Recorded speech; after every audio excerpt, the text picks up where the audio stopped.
ہم مثال دیا کرتے ہیں، اگر کبھی پاکستان اور انڈیا کا میچ ہو تو پوری قوم کی کیا کیفیت ہوتی ہے؟ تو فرض کریں پاکستان انڈیا کا میچ تھا، آپ نے گھر بیٹھ کے دیکھا، رات کو پورا میچ دیکھتے رہے، میچ ہو بھی بڑا انٹرسٹنگ قسم کا، بڑی زبردست پرفارمنس دے رہی ہوں دونوں ٹیمیں، انڈیا کی پاکستان کی، اور بہرحال اینڈ میں پاکستان جیت جائے۔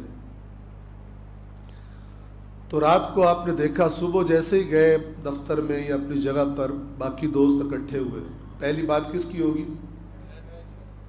میچ کی ہوگی، ٹھیک ہے، مزہ آ گیا، رات کو تو مثلا اڑا کے رکھ دیا پاکستانیوں نے انڈینز کو، ٹھیک ہے۔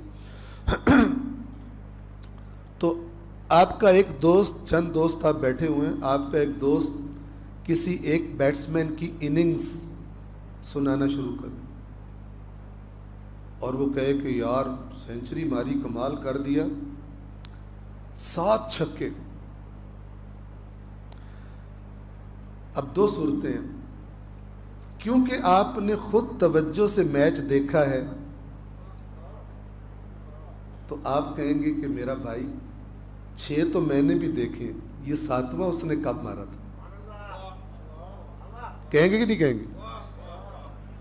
کیونکہ آپ نے میچ سارا خود دیکھا ہے۔ اس کہ ٹھیک ہے، آپ کہیں گے بڑی اچھی اننگز کھیلی ہے، لیکن جتنے چھکے اس نے مارے ہیں تو اتنے ہی بتا، ایک اپنی طرف سے کیوں ڈال رہے؟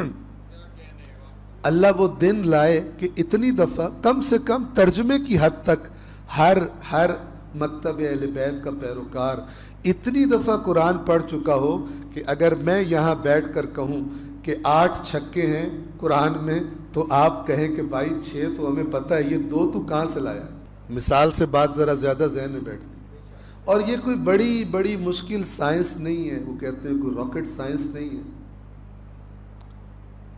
یہ وہی روش ہے، اور اس روش سے انسان بڑے آرام سے اس جگہ پہ پہنچ جاتا ہے، جو روش نہیں بلکہ ائمہ اطہار نے اپنے ماننے والوں کی نشانیوں میں سے ایک نشانی بتائی ہے کہ ہمارا شیعہ وہ ہوتا ہے جو ہر روز قرآن سے کچھ نہ کچھ پڑھتا ہے۔